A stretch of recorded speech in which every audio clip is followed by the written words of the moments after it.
Okay, in this question we have a function that is defined in the following way, where we have f of x equals to a constant a times x squared plus b times the square root of x squared plus 3x, and this is a and b here, and a and b are constants. They can be any value that exists in the real number system, so we're going to treat them as such, and we won't have to worry about it to the very end. So now we have to find f prime of x. So part A means we have to find f prime of x. So we're going to have to take the derivative of this function, and when we do so, a and b are just constants. So that will equal to a, which is a constant, times x squared, bring the 2, multiply times the coefficient of a. So we're going to have 2ax plus, remember I'm going to write this b, and we're going to have x squared plus 3x to the 1/2 power. If we have it to the 1/2 power, I'm going to bring this 1/2 multiplied times b. Because I bring this down, we're gonna have to perform a chain rule. So we're gonna have b all over 2 times the inside x squared plus 3x, subtracting our exponent by 1, so we're gonna have minus 1/2 times the inside, which will be 2x plus 3. So I always like to clean things up a little bit. I don't want to leave it like this, so we're going to bring our negative exponent down to the denominator as a positive exponent. So we will have f prime of x equaling to 2ax plus b times 2x plus 3 all over 2 times the square root of x squared plus 3x. And that is a safe way to go ahead and determine the derivative for part A. This is the derivative of part A. So now let's look at part B. We want to find the values of a and b such that f of 1 equals to 6. So we have a first constraint, f of 1 is equal to 6.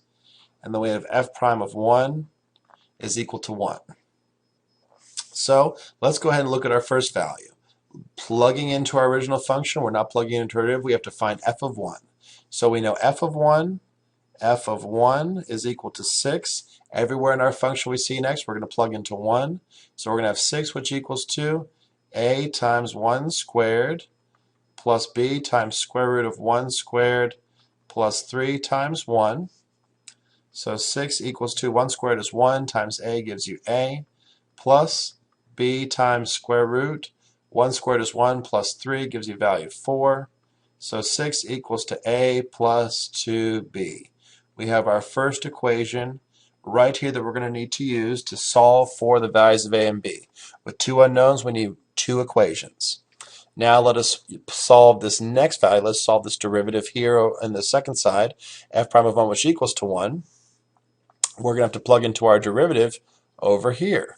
F prime of 1 being equal to 1. So we're going to have 1 equals 2. 2 times a times, everywhere I see an x, I plug in 1. So plus b times 2 times 1 plus 3 all over 2 times square root of 1 squared, which will be 1, plus 3, which will give us the value of 4. So we have this 1 equals to 2a plus 2 plus 3 is 5b all over square root of 4, which is 2 times 2, which gives you a value of 4. I don't want to work with this fraction 5/4, so I'm just going to multiply everything through by a value of 4.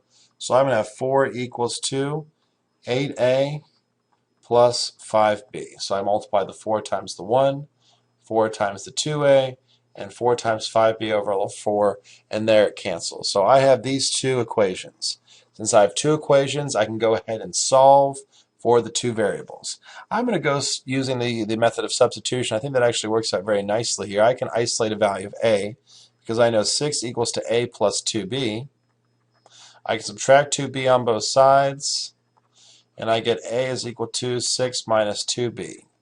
Since I have now found a value of a in terms of b, I can plug it in over here.